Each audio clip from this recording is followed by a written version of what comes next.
నెల్లూరు జిల్లా నల్లపురెడ్డిపల్లి గ్రామంలో పురాతన నాగపడగ రూపంలో ఉన్న 5 తలల పంచలోహ విగ్రహం లభ్యమైంది. గ్రామానికి చెందిన శ్రీరాములు చెత్త సంపద ఉత్పత్తి కేంద్రంను సిద్ధం చేస్తూ ఉండగా విగ్రహం బయటపడింది.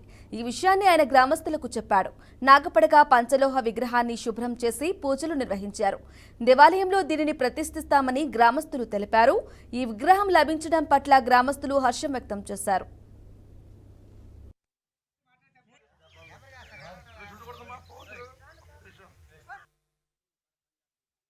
నిన్న సిలక పారతో గడ్డి చెక్కుతున్నాను.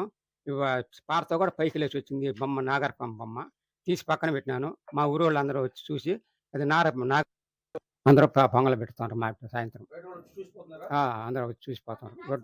రోడ్డు మార్గం కాబట్టి రోజు అన్నానికి కూడా బాగాలేదు. మీరు నా పేరు షేక్ నజీరు, మాది నల్వడిపల్లి గ్రామము. రేపు సర్పంచులకి ఇక్కడ మీటింగ్ ఉందని చెప్పి ఈ డంపింగ్ యార్డ్ అంతా క్లీన్ చేయడం జరుగుతూ ఉండింది. ఈ గడ్డి అదంతా క్లీన్ చేసే క్రమంలో ఒక తవ్వుతా ఉంటే ఒక శిల బయటపడింది. అది ఏంటా అని తీస్తే నాగపడికతో ఉన్న శిల బయటపడింది. ఆ శిలని నీట్గా శుభ్రంగా కడిగి రూమ్లో పెట్టడం జరిగింది. ఆ శిల బయటపడేసరికి ఊర్ల పక్కన వాళ్ళందరూ వచ్చి చూస్తూ ఉన్నారు.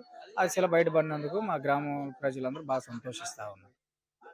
పూజలు చేసి దండాలు పెట్టుకొని వెళ్తా ఉన్నారు. సార్ నేను మామూలుగా నలబెట్టుకోండి సార్. నేను మామూలుగా కూర్చోన్నా ఆ అన్న ఏమంటే ఇక్కడ గుడి కాడికి వచ్చి రూమ్ కాడికి వచ్చి వెళ్ళిపోతున్నాడు. పోతుంటే సరే అని చెప్పి ఏందన్నా అంటే సంగతి అన్న నాగార్కం శిల బయట పడిపోయింది, అది ఊరన్న అబ్బాయి అత్త పోయి అదంతా తిప్పి తీసుకొచ్చి మళ్ళీ అక్కడే పెట్టాడు, ఇదేం అర్థం కాదంటే సరే అన్న పని వస్తుండ పన్న తోని లోపల పెడతానని చెప్పా.